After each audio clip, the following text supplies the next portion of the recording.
নমস্কার বন্ধুরা, আমি সঞ্জিতা। আজকে তোমাদের সাথে ওলকপি আলু দিয়ে ট্যাংরা মাছের ঝোল রেসিপি শেয়ার করব, সঙ্গে একটু চিংড়ি মাছ। এখানে দেখো, একদম জ্যান্ত মানে টাটকা যেটাকে বলে ট্যাংরা মাছ নিয়ে এসছে, জ্যান্ত ট্যাংরা।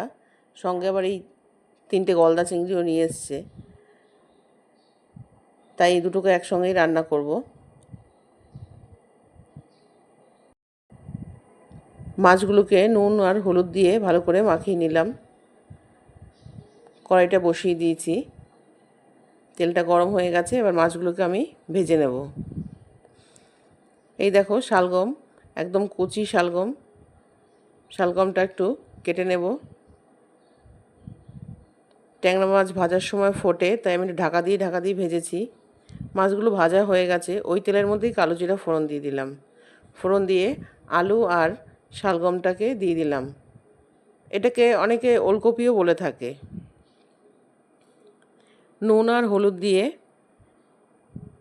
একটু ঢাকা দিয়ে ভাজবো, তাতেই নরম হয়ে যাবে, কেন কচি শালগমটা।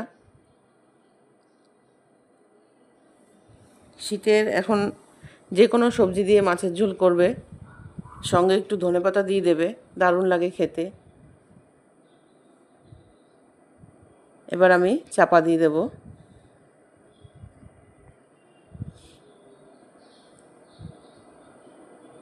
দেখো সেদ্ধ হয়ে গেছে শালগমটা। এবার মশলা দিয়ে দেব, একটু টমেটো পেস্ট,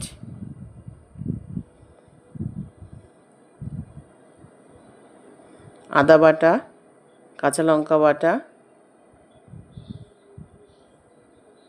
দিয়ে ভালো করে মিশিয়ে নেব।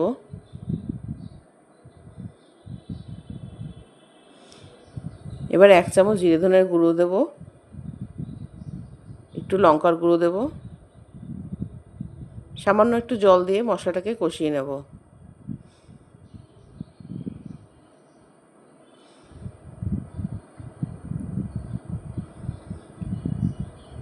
দুটো আস্ত কাঁচা লঙ্কা দিয়ে দেব।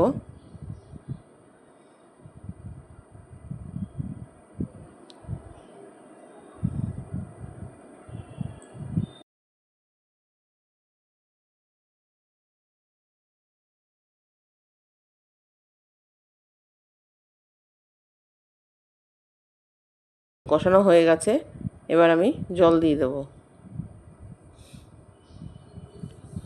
তোমরা এভাবে রান্না করে খেয়ে দেখবে, আশা করি তোমাদের ভালো লাগবে সকলেরই। কেননা আমি খুব একটা তেল, খুব একটা মশলা দিয়ে রান্না করি না। যতটা সম্ভব তেল মশলা কম দিয়ে রান্না করি, আর টেস্টটা যাতে ভালো আসে সেই রকমভাবেই রান্না করার চেষ্টা করি আমি।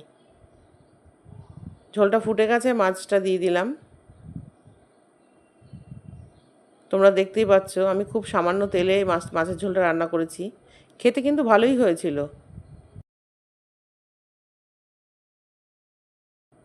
আর এখন শীতের যে কোনো মাছের ঝোলে ধনেপাতা দেবে, তার স্বাদ তো আলাদা একটা হয়েই যায়। দেখো হয়ে গেছে, আমি নামিয়ে নিলাম। ওপর দিয়ে ধনেপাতা দিয়ে দিয়েছি। এবার আমি এটাকে ঢেকে রেখে দেব।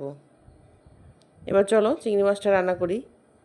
চিংড়ি মাছটা নিয়ে এসছে, কীভাবে রান্না করবো, মালাইকারির তো কথা নয়, নিয়ে এসছে, তাই কীভাবে রান্না করবো, তাই ভাবলাম এইভাবে একটু রান্না করে খেয়ে দেখি কেমন লাগে।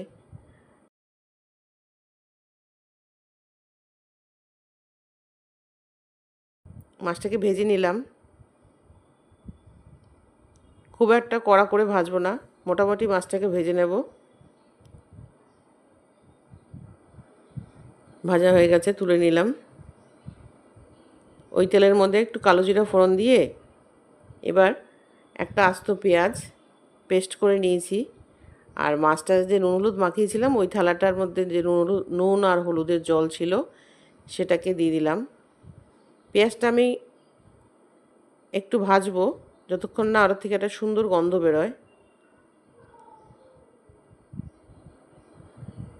পেঁয়াজটা মোটামুটি ভাজা হয়ে গেছে। এবার আমি 1 চামচ কাঁচা লঙ্কা বাটা আর সামান্য একটু আদা দেব।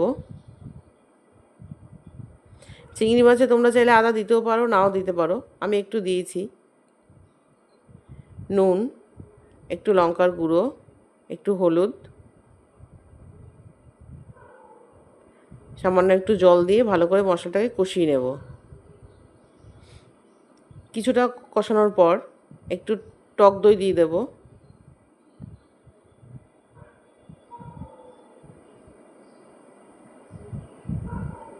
কেননা মাছ অল্প, আমি বেশি টক দই দেবো না, মোটামুটি একটু টক দই দেবো, একটু জলে গুলে দিয়ে দেবো।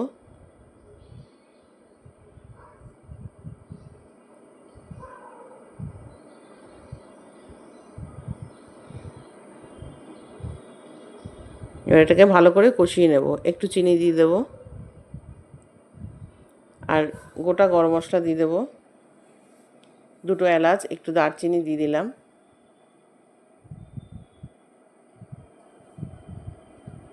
দেখো মশলাটা কষে গেছে, এবার আমি জল দিয়ে দেবো একটু।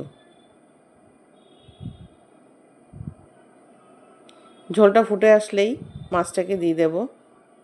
ঝোলে দিয়ে মাছটাকে একটু ভালো করে সেদ্ধ করে নেব।